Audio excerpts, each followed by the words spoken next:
Papakita ko sa inyo mga boss kung paano ko ginagawa yung pa-cross dito sa harapan ng turbo natin. So meron tayo ditong project na 4 na turbo mga boss. At ngayon papakita ko nga sa inyo kung paano ko ginagawa yung harap. Yan, ulit-ulit. Ito yung paglagayan ng screen mga boss. So ganito lang yan. So dito mga boss, meron na akong mga nakahanda para hindi na ako mahirapan.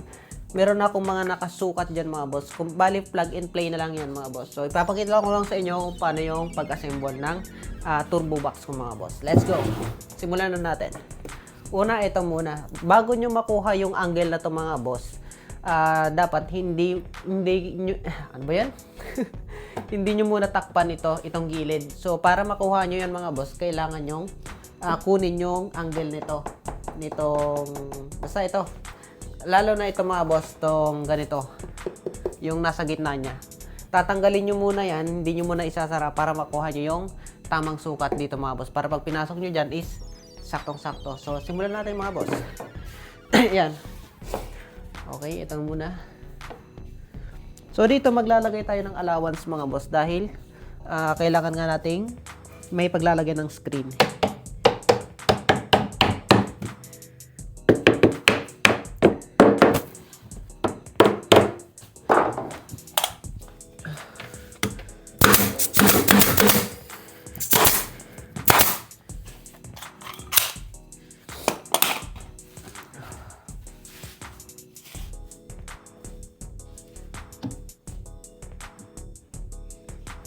Ba't mura?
Alright, so ganun lang mga boss. Para pantay, dapat pantay.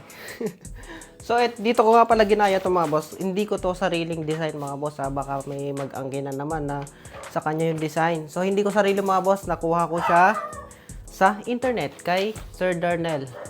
Ito yung mga sukat mga boss. So, yan. Pakita mo yung mga sukat ng turbo. Yan. Ito yung magiging final look niyan mga boss. Final, may screen siya. Yan. Kung ano yung sukat na nandyan, yun ang ginaya ko dito mga boss. Bali, naka-tune ang box na to mga boss. Base sa nag-upload ng video or sukat nito mga boss. Kay speaker box maker. No? Kay Sir Darnell yata tong sukat na to. So, ayan. Gayang-gaya mga boss. Kung makikita nyo yung gilid. Tara. Yan.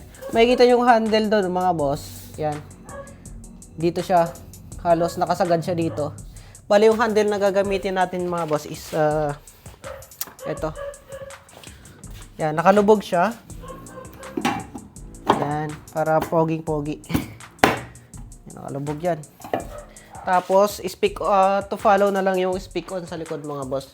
Ang importante, napakita ko sa inyo kung paano ako gumawa ng box. May magsabi na naman, hindi naman ikaw yung gumagawa. Hindi.